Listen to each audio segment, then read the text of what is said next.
How you going? Welcome to episode 2E.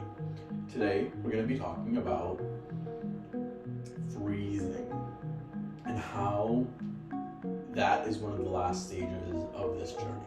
If you feel like something is happening where your body is starting to shut down and you are hitting freeze, and the next one, which is fawn. Fawn is when you're at the point where, like, you know, in war, sometimes POWs fall in love with their captors. That's fawn. That's when you fall in love with a monster that's keeping you trapped. And this happens a lot with a lot of women and friends that I've gotten close to over these last few years. A lot have had very narcissistic mothers, where their mothers went through a lot of really hard trauma and generational pain, where they ended up having to be in a state of fight or flight their whole life, where they've essentially become narcissistic. And these women, my friends, have essentially been around a situation where they have essentially become human givers to this narcissistic person who, in their mind, is a human being, and everyone else is this person that they can take from.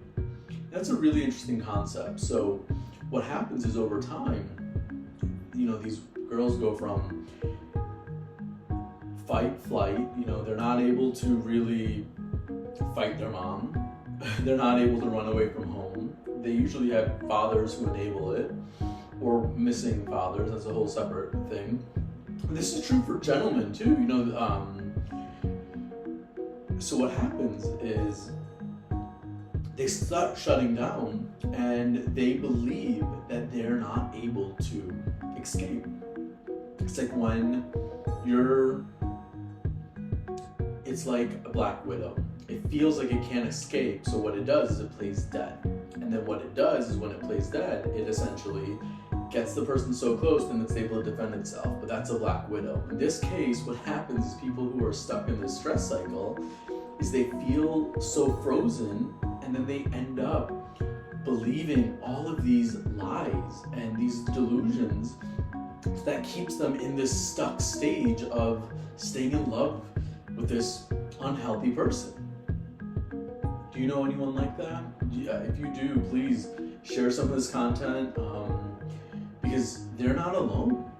There's a lot of unlearning, and there's a lot of loving yourself that needs to come from unprogramming that you're more than what you do for others. Ayubon, may you live a long life. It's something that, for me, is the reason why I started this journey. My daughter asked me to live to 105. I come from a long line from one side that has been blessed with long life, and then on the other side of my family, who has heart disease, stroke, and a lot of really tough diseases as well. So this healing journey for me started when I had issues with infertility.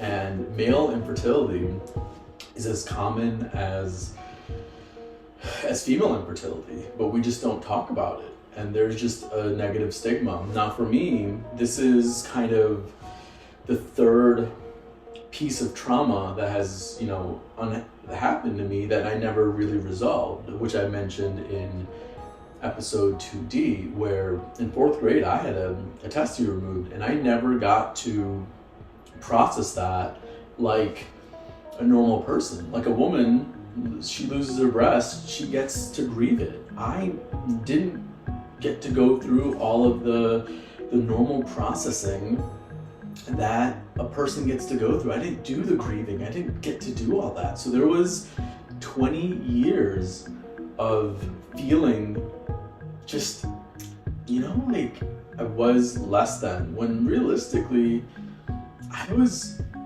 healthier and it was better for me in the long run. And honestly, I was equipped really well. So like all the things that I was nervous about really became a strength. Now that has been true for every single journey and every single trauma that has happened to me.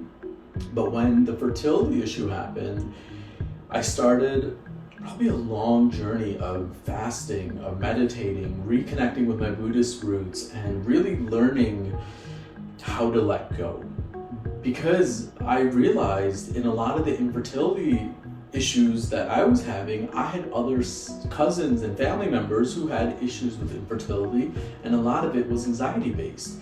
As I started realizing that when my system was so anxious, I was essentially just hot. Like my body was warm, I was overcooking between the stress and everything else, the food I was eating, not enough rest, and essentially genetically I damaged my body to the point where I wasn't producing the sperm I needed to have a child. And then my ex-wife and I, we weren't able to go through the other routes because there was limitations on her side to even go through IVF. So the option was just out for us. And so after 3 years of a healing journey, I got to really go on a mental healing journey when I had to let go of the concepts of, being a father to many kids, having a big brood of my own. It's something I always wanted. My dad was one of 4, my mom was one of 5, and I always wanted my own big brood of kids. And it was tough letting some of those dreams go aside. And it showed me how much my anxiety was hurting me. And it showed me how much my anxiety had just become so maladaptive, and I was just coping. And I wasn't going to do that anymore. And so what I realized is every time something would happen and I would freeze, I would have either some sort of panic issues where it was debilitating, and I was actually there was one time I felt like I was having a heart attack, and that's scary. That feeling of loss and not trusting yourself. But through medicine, through counseling, I was able to unlearn all of that where, that's true for everyone else. But the issue is we're told that sometimes these things are chronic, but realistically, we're literally putting a band-aid sometimes in medicine and in the life that we're in. But if we can get down to the roots, pull out the root system, we can start fresh. We can fertilize the soil, we can start. And there's people who have done amazing healing and amazing journeys through the placebo effect and other medical treatments that have sparked it, and then they've taken it to the next level. All I'm saying is you're not stuck. And that's why if you feel like you are entering that freeze section of fight, flight, freeze, or fawn, that is the trigger and the warning that you need to go get the help that you need. But for me, that was the sign, because something was going on where I had to stop to go to the doctors. I had to stop my life to do this. Realistically, how many things are you ignoring in your life where you should just stop and heal or fix it? What we do is, if you hold something in your hand and you literally hold it for a minute, 5 minutes, 10 minutes, even though it's nothing at first, over time it hurts. Think how much energy is going into just keeping my hand up. If I keep it up the whole episode, my hand is going to be sore tomorrow. That's how it is in our brains. Sometimes that's how it is in our hearts and our intuition. But over time, if we just live it, breathe it, sometimes life is not infinite. There is not an endless amount of anything. So what happens is we end up burning out and literally having a situation where we're not able to continue, and we just shut down. Don't shut down. Because if you feel the fight or flight, that's normal. A part of you still wants to fight. A part of you still wants to run away. That means a part of you still thinks there's a chance. So find the chance, find the belief, and know you can. That's where self-efficacy came from. That's why belief was important. Because if you don't have belief right now, there's nothing you can do because you're stuck. Until you believe again in any outcome, there's nothing in which we can do. So I really hope you can believe. I really hope that the ones watching, the ones feeling, the ones on the other side can truly feel and get to the other side. Because once you let it go and you complete that stress cycle, things that stress us out, we don't have to hold in the stress. We can just complete this cycle, let it go, and then be intentional. It's not something that is impossible. Everyone does it every day. We just don't know that we have the power, and we forgot, and we weren't trained over time. But it is something it's inert in us. And once you unlock your mind and your heart and everything, it just starts falling into place.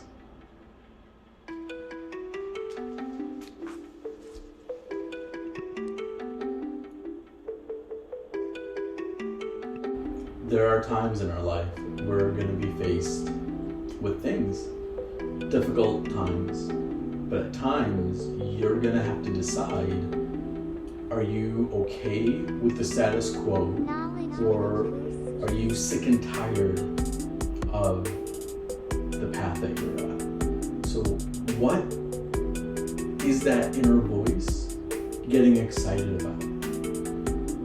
When are the moments in your life where you have this undeniable energy that just will not stop?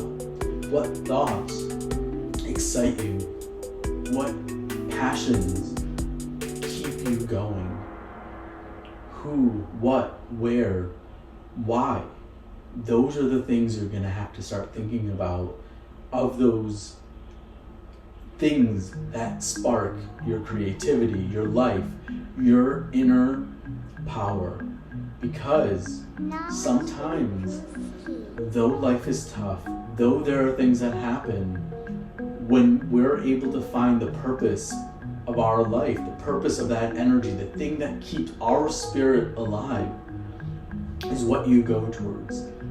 Now, that's not to say that you can't focus on many things at once. You need to be secure. You need to live your life. You need to do all of those things. If that's the case, your foundation is what's first. Stop living about your fucking pipe dreams. Stop living about what judgments of others. Get your foundation safe so then you can build your dreams. Don't build your dreams to get your foundation safe. It doesn't work like that.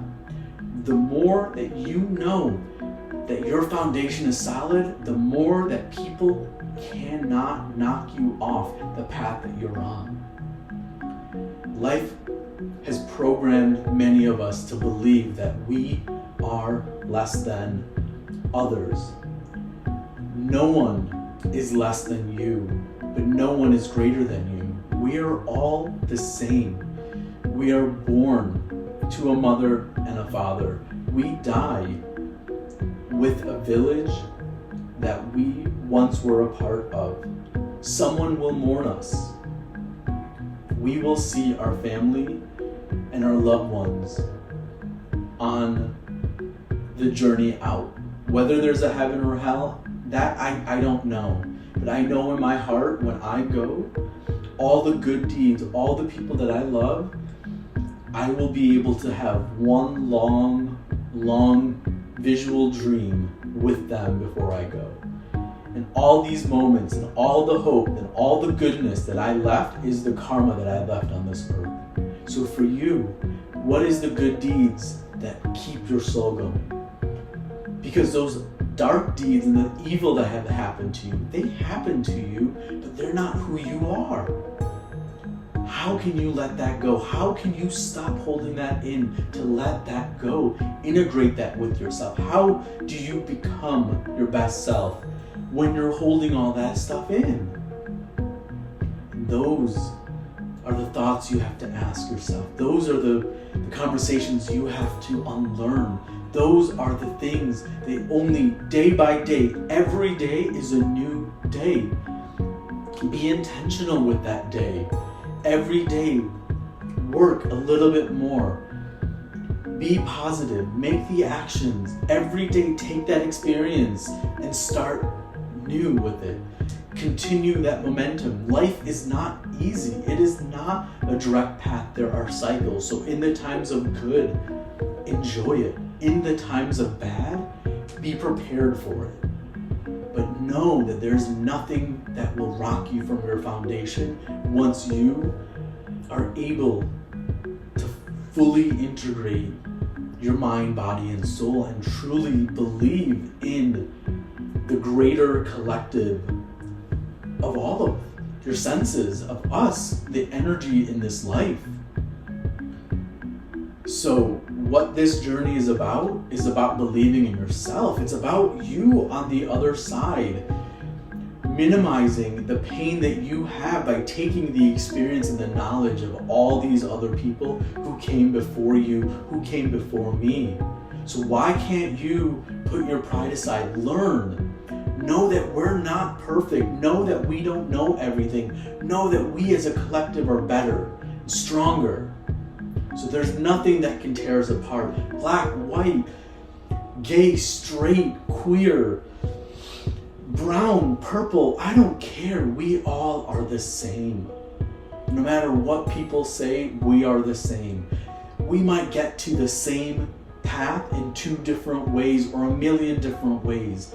But ultimately, we were born and we will die. And that is a journey that only we will share together. One day, the imprints that we left on this earth will be gone, and that is okay. But the imprints that we have on this earth right now on one another, now that's where it's strong. That's where it's powerful. Now that is where you can become the best in yourself.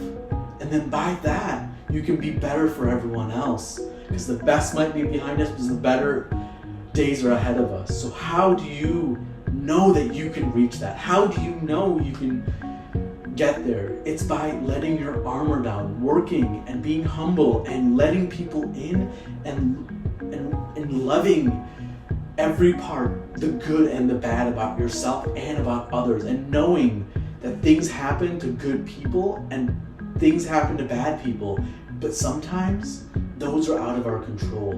But how we move forward is in our control.